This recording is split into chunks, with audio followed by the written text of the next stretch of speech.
Ya, Assalamualaikum dan selamat pagi. Okey, hari ini kita akan tengok bab 2 untuk subjek RBT tingkatan 3 pembangunan produk.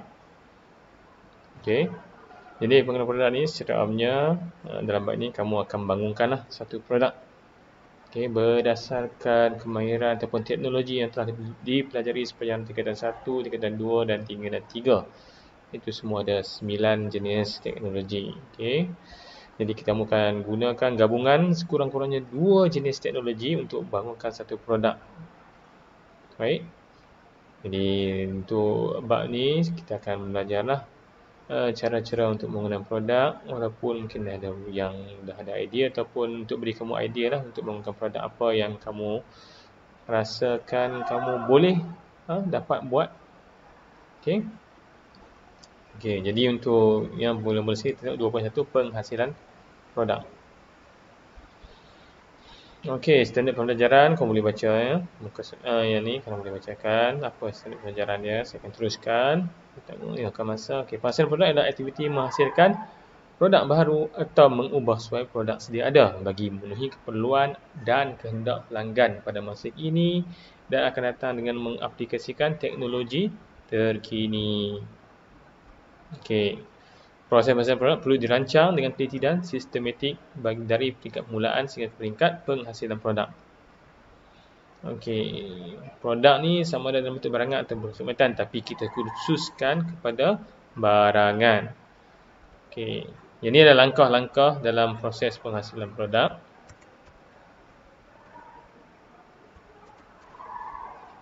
Okey, langkah-langkah proses penghasilan produk. Okey, kamu tengok satu-satu lah. Okey, dimulai dengan kajian keperluan pelanggan yang pertama, kemudian penyelesaian masalah inventif, project brief, penjanaan idea, lakonan idea, penghasilan model, pengujian, penambahbaikan dan terakhir sekali pendokumentasian. Okey, langkah-langkah ni semua dah pernah buat dah daripada tingkatan 1 buat, tingkatan 2 pun buat. Ini semua sekadar ulangan sahaja. Okey, ulangan sahaja. Okey, menyatakan produk yang hendak dihasilkan berdasarkan kajian keperluan pelanggan dan juga project brief. Okey, kajian keperluan pelanggan. Yang ni maksudnya kita kenal pasti dululah kumpulan sasaran kamu. Kamu nak sasarkan produk yang kamu buat tu kepada golongan mana? Golongan remaja ke? Golongan dewasa? Kanak-kanak? Ataupun kepada semua peringkat umur? Okey. Jadi kalau boleh kita tentukan dulu apa yang okey, daripada borang kajian keperluan pelanggan ni kamu akan dapat maklumat tentang pelanggan. Okey. Siapa dia? Jantina dia lelaki atau perempuan? Latar belakang ekonomi. Okey. Jadi baru kita dapat hasilkan produk yang sepadan atau setara dengan kumpulan sasaran kita. Okay, latar belakang produk. Okey, produk yang kamu nak hasilkan nanti tu adakah satu produk yang berkenaan dengan jenama dia, kegunaan, kebaikan, kelemahan ya. Okey, faktor-faktor tu yang perlu ditentukan lah. Adakah mampu menarik perhatian pelanggan untuk membeli dia, untuk menggunakannya. Okay. Dan yang ketiga adalah penambahbaikan. Penambahbaikan. Okey, melalui kajian keperluan pelanggan, mereka bentuk. Okey, mereka bentuk itu adalah kamulah. Boleh melakukan penambahbaikan dengan pasti pandangan pelanggan dari segi bentuk produk, perkhidmatan lepas jualan, pelanggan, persaingan, kelemahan produk. Okey. Okay, tujuannya adalah untuk dapat feedback lah ataupun maklumat daripada pelanggan berkenaan produk yang kita nak buat tu. Kita kenal pasti dulu kumpulan mana yang kita nak sasarkan produk yang kita nak buat tu. Produk jenis apa yang dia berminat, dan kalau ada produk tu yang dia suka dah, macam dah ada dekat pasaran, apa yang kita perlu tambah baik. Okay, apa yang perlu kita tambah baik berbanding dengan produk yang asal lah, produk yang dah ada tu. Kita nak buat penambahbaikan. Okey. Okey, jadi contohnya, okey, ini contoh borang kajian keperluan pelanggan lah. Okey, ada nama. Okey, kalau kamu tengok dalam modul yang kamu dapat tu pada muka surat 20 modul untuk bab 2. Okey, ada borang kajian keperluan pelanggan. Okey, ini kamu boleh rujuk lah. Okey, dia ada lah. Yang ni contohnya golongan dewasa. ya, lelaki, okey, jumlah pelajar bulanan, okey, semua dia maklumat-maklumat dinyatakan. Latar belakang produk yang digunakan sekarang dan apa ciri penambahbaikan yang diperlukan.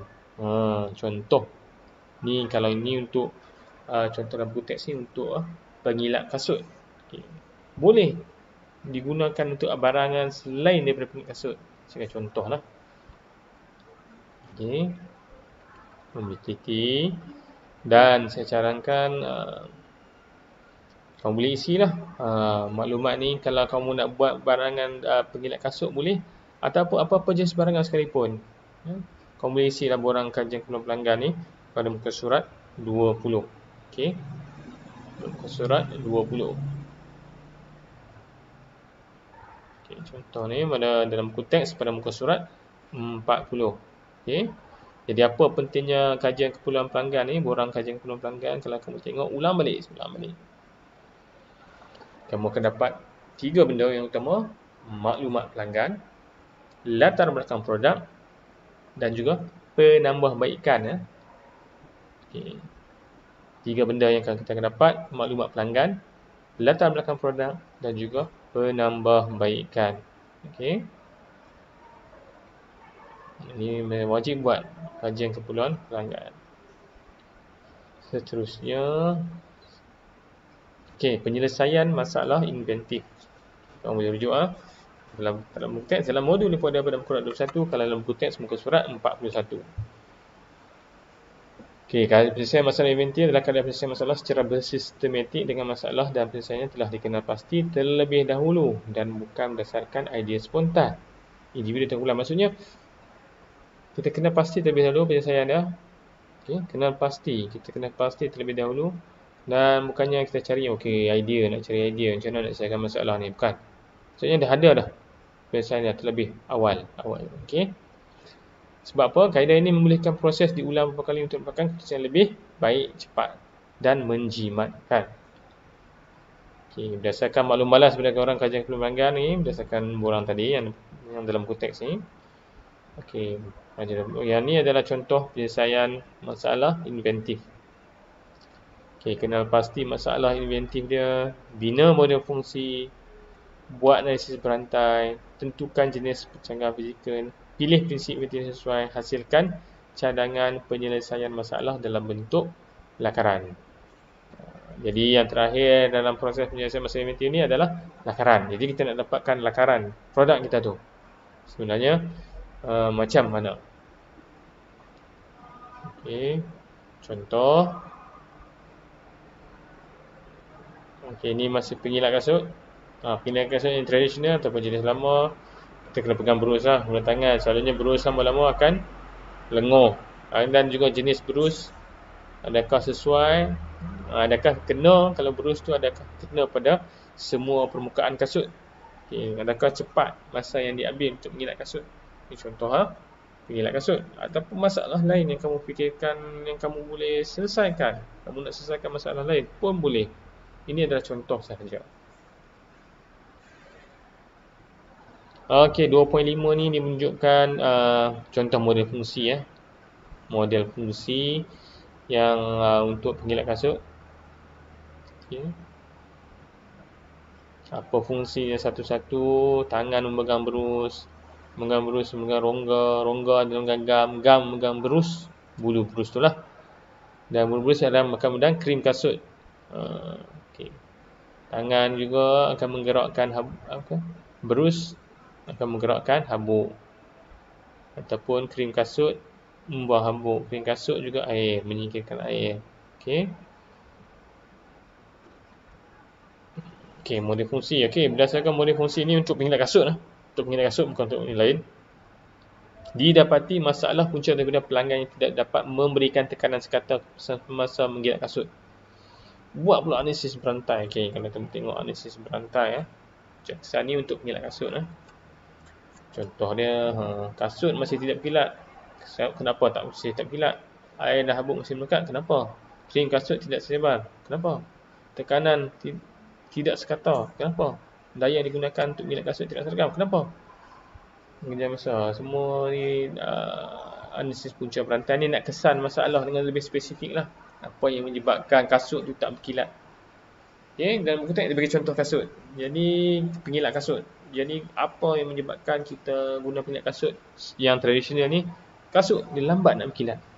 Ya, jadi analisis punca berantai ni kita nak kesan lah masalah yang dihasilkan, punca masalah dia. Okay, berdasarkan analisis di atas dia kata masalah lenguh tangan. Okay, masalah kelenguhan ni tidak berlaku sebelum atau semasa mengilat. Okay, kamu lenguh tangan, selalunya kita kilat kasut lah. Siapa yang biasa kilat kasut, sebelum kilat kasut tak lenguh, semasa kilat kasut pun tak lenguh sangat, tapi lepas kilat kasut tu lenguh lah. Maksud dia kalau buat lama-lama dia lenguh tangan. Jadi dia bukan masalah inventif pemisahan masa. Ini dipanggil masalah inventif pemisahan ruang. Okay, sebab dia adalah masalah lenguh tangan dan tekanan berus tidak sekata berlaku pada masa yang sama. Okay, ini maksud sistem simbol lah. Inventif pada model fungsi, yang kotak ni masuk komponen, bentuk elips adalah subjek, yang bentuk hexagon dalam super system lah. Ini info sahaja. Okay. Jadi saya rasa saya tak nak lah pergi jauh-jauh sangat sebab ni mungkin mengambil banyak masa. Okay. Kamu pun masih nak cari idea, tapi saya harap lah kamu dapatlah cari idea untuk menghasilkan produk yang kamu mahukan ataupun yang kamu rasa kamu mampu buat. Okay. Boleh buat pengilat kasut ataupun buat benda lain berdasarkan yang pernah belajar. Okay. Sebelum ni kita berdasarkan 2 teknologi ya. Daripada 9 teknologi yang telah dipelajari. Okay. Jadi untuk minggu ni kamu cuma fahamkan apa yang dimasukkan penghasilan produk seperti apa, kajian keperluan pelanggan, dan kemudian apa dia penyelesaian masalah inventif, dan juga apa yang dimasukkan dengan analisis punca, berantai punca kesan. Jadi kamu boleh ambil modul kamu kalau sambil-sambil kamu tengok video ni, kamu boleh baca modul kamu. Dan pada ruang kosong kajian keperluan pelanggan muka surat 20, dan juga contoh model fungsi analisis punca berantai punca kesan muka surat 21. Kamu boleh ambil daripada buku teks lah untuk mengisi masa kamu kamu gunakan pada buku teks ni. Okey. Contohnya ni borang kajian keperluan pelanggan, kamu salin ni pada muka surat 40. Kalau kamu tak tahu, kamu cuba isi berdasarkan pengalaman kamu lah. Okey. Kajian keperluan pelanggan berdasarkan pengalaman kamu antara produk apa yang nak buat. Kalau tak tahu nak buat produk apa, kita buat pengilat kasut ni lah. Kamu tak payahlah buat semua ni, cuma ambil berdasarkan pengalaman lah. Kalau kamu rasa membaikkan ni 1 atau 2 cukup lah. Kelemahan produk ni 1 atau 2 pun cukup lah, tak payah sampai 3. Okey. Begitu juga turun lengkapkan pada muka surat yang berikutnya, iaitu analisis berantai punca kesan. Yang ni saya rasa sukar sikit lah nak buat. Okey.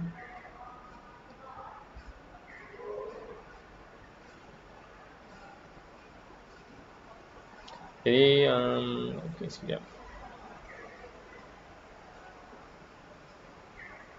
Yang ni okey, analisis berantai punca kesan ni. Kalau ikutkan dia ada 1, 2, 3, 4, 5, 6, rasa cukup lah pada muka surat 42. Jadi pada muka surat 40 dan juga muka surat 42 kamu buat rujukan. Okey. Jadi saya rasa cukuplah setakat ni dulu berkenaan dengan bab 2. Okey, bab 2. Okey.